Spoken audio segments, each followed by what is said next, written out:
Olá pessoal, sejam mais uma vez bem-vindos ao nosso segundo tempo de aula. Na primeira aula de hoje, nós falamos sobre a qualidade dos livros bíblicos. Primeiro são canônicos, segundo são apócrifos, terceiro são deuterocanônicos e quarta categoria são os pseudepígrafos. Eu expliquei cada categoria dessas e disse para vocês que o cânon, a canonização, foi um processo longo de pesquisa, de estudo e de verificação histórica e teológica de cada livro que a igreja aceitava como inspirado. Portanto, a igreja reconhece como inspirado livros que ela entendia, primeiro, a autoria apostólica, segundo, a historicidade desse livro. Esse livro continha fatos verificáveis historicamente. Eu disse para vocês na primeira aula que o cristianismo pede para ser verificado, ele dá informações históricas, o texto do Novo Testamento e do Antigo traz informações históricas exatamente para que pudesse ser verificado, historificado. E terceiro, a questão teológica.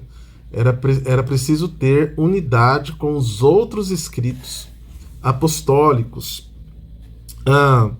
Outro ponto importante, entrando no nosso conteúdo de hoje, é que a inspiração ela está sobre o texto, não sobre a pessoa. Então perceba que a igreja reconhece textos. Nós aceitamos textos. A inspiração não está sobre Paulo, está sobre o texto que Paulo escreveu. Veremos nesta aula que Paulo escreveu outros textos que não são inspirados. Isso significa que não é Paulo quem é diretamente inspirado por Deus, mas a inspiração, o conceito está sobre o texto. Por isso é que a própria Escritura afirma que toda a Escritura é inspirada. Ela não diz todo o escritor, mas toda a Escritura. Portanto, a inspiração está sobre o que Deus preservou, sobre os textos que foram preservados, guardados, protegidos. E aí nós não separamos a inspiração da preservação. Tão importante quanto a inspiração é a preservação desse texto, porque é a preservação que mostra a qualidade inspirada do texto. Verifique comigo aí, 1 Coríntios, primeira carta de Paulo aos Coríntios, capítulo 5, verso 9. 1 Coríntios 5, 9. Diz assim, veja o que diz aqui. Já em outra carta vos escrevi, que não vos associeis com impuros. Isso significa que então havia uma carta de Paulo escrita aos Coríntios antes de 1 Coríntios. Por que esta carta não entrou? Por que ela não foi aceita, reconhecida pela igreja? Porque ela não foi preservada. A qualidade dos textos para nós, da inspiração, também passa pela preservação. Isso é muito importante. Veja na mesma carta, no 7:1, capítulo 7, verso 1 de 1 Coríntios, diz: quanto ao que me escrevestes, ou seja,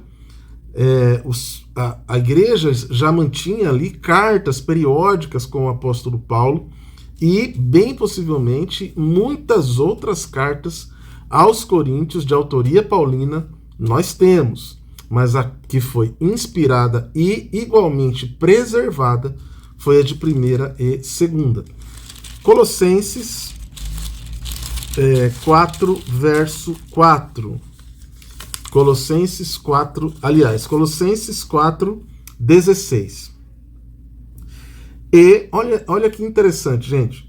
E uma vez lida esta epístola aos Tessalonicenses, a que Paulo está escrevendo, perante vós, providenciai, porque seja também lida na igreja dos Laodicenses, e a dos de Laodiceia lede igualmente perante vós. O que Paulo está dizendo é que havia uma epístola escrita aos Laodicenses.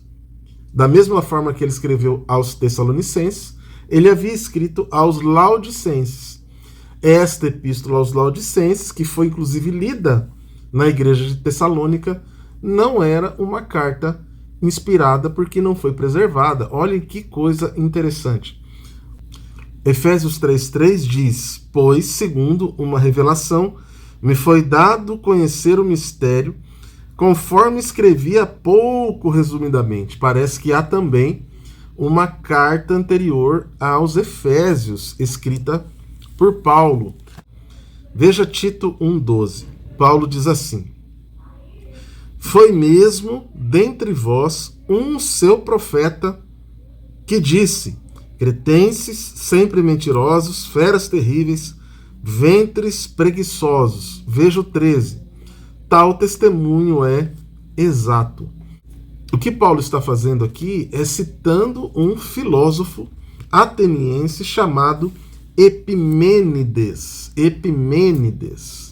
Então veja que num texto inspirado, Paulo cita um filósofo grego chamado Epimênides. E ele diz no verso 13 que tal testemunho é exato. Então perceba que existem trechos dentro dos livros inspirados que são de outros livros não inspirados. Isso é muito comum no Antigo Testamento. Temos várias citações de livros que não são canônicos, mas a citação se torna inspirada por estar num livro canônico.